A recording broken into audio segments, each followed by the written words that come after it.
শিক্ষার্থীরা, তোমাদের অর্ধবার্ষিক পরীক্ষায় যে কোনো সমস্যা সমাধানের জন্য আমাদের গ্রুপ এম এডুকেশন আওয়ার এই গ্রুপের মধ্যে জয়েন হয়ে যাও। তোমরা ফেসবুকে যে M education our group class 6 থেকে 10 লিখলে সার্চ করলে আমাদের গ্রুপটা পেয়ে যাবা। এই গ্রুপের মধ্যে তোমরা বিভিন্ন ধরনের তোমাদের সমস্যা সমাধান করতে পারো। আমি বিভিন্ন ধরনের সাজেশন দিয়ে থাকি, এগুলো তোমরা খুব তাড়াতাড়ি পেয়ে যাবা।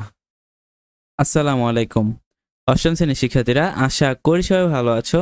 হয়তো কাল অথবা পরশু তোমার গণিত পরীক্ষা, তাই তুমি অনেক চিন্তিত আছো। কিন্তু আমি তোমাদের সাথে আজকে একটা কোশ্চেন শেয়ার করবো, যে কোশ্চেনটার মাধ্যমে তুমি অনেক উপকার হইতে পারো। এমন হইতে পারে যে কোশ্চেনটার মাধ্যমে তোমার 100% পরীক্ষার মধ্যে কমন আসতে পারে। তো তোমরা ভিডিওটা সম্পূর্ণ দেখো।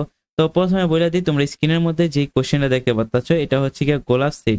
গোলাপ সেটের একটা কোশ্চেন।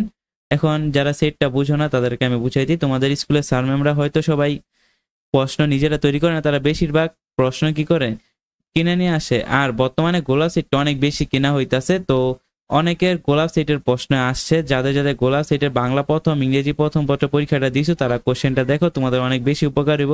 আর যাদের আসে নাই তারা দেখো, তোমাদের হয়তো অঙ্ক পরীক্ষার দিন গোলাপ সেটের কোশ্চেন দিলেও দিতে পারে। যদি দেওয়া দেয়, ভাগ্য ভালো থাকলে তোমাদের 100% কমন করবো, অথবা এখান থেকেও তোমার অনেক কিছু কমন আসতে পারে। তো তোমরা এটা দেখো যে এখানে এমসিকিউ গুলো, আমি আস্তে আস্তে নিচে যাই। তো তোমরা এমসিকিউ গুলো স্ক্রিনশট নিয়ে নিও। এখানে যে এমসিকিউ গুলো আছে, এগুলো তোমরা ভালোভাবে প্র্যাকটিস করে যাবে সবাই বাসায়।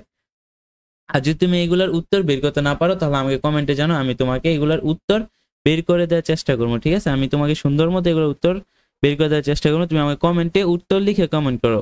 সবাই যার যার উত্তরগুলো দরকার তারা উত্তর লিখে কমেন্ট করো। যেমন এখানে দেখো, যে কোনো 10টি প্রশ্নের উত্তর দাও। সবার প্রথম তোমাদের 10টা প্রশ্নের উত্তর দিতে হইব। জানো তোমরা সকলেই 10টা প্রশ্নের উত্তর দেওয়া লাগবে। তারপর এই 10টা প্রশ্নের উত্তর দেওয়ার পর, মানে সংক্ষিপ্ত প্রশ্নে একটা, সংক্ষিপ্ত প্রশ্নে 2 করে নাম্বার, তাহলে 10টা প্রশ্নে কত, 10 করে নাম্বার।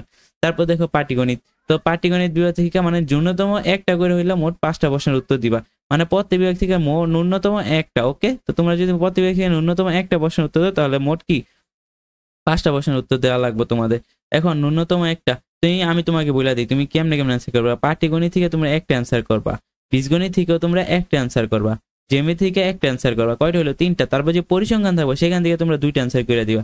ঠিক আছে, কারণ পরিসংখ্যান সহজ। ঠিক আছে, তাহলে দেখো তোমার কিন্তু 5টা। তুমি যদি পরিসংখ্যানে 2টাতে, কিন্তু তোমার 20 পাওয়া কোনো ব্যাপারই না। পরিসংখ্যান এত সহজ অঙ্ক।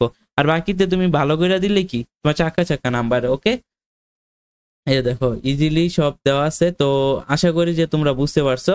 এই দেখো এখানে তোমরা ভালো করে দিবা। আর যদি তোমার এটার উত্তরের দরকার হয়, তাহলে আমাকে তোমরা সরাসরি কমেন্টে জানাও, যে আমি তোমাকে এগুলোর উত্তর অবশ্যই বের করে দেওয়ার চেষ্টা করবো। ঠিক আছে, কমেন্টে উত্তর লিখে কমেন্ট করো। যারা যারা আমাদের চ্যানেলটিকে সাবস্ক্রাইব করো নাই, সাবস্ক্রাইব করে দিও। আল্লাহ হাফেজ।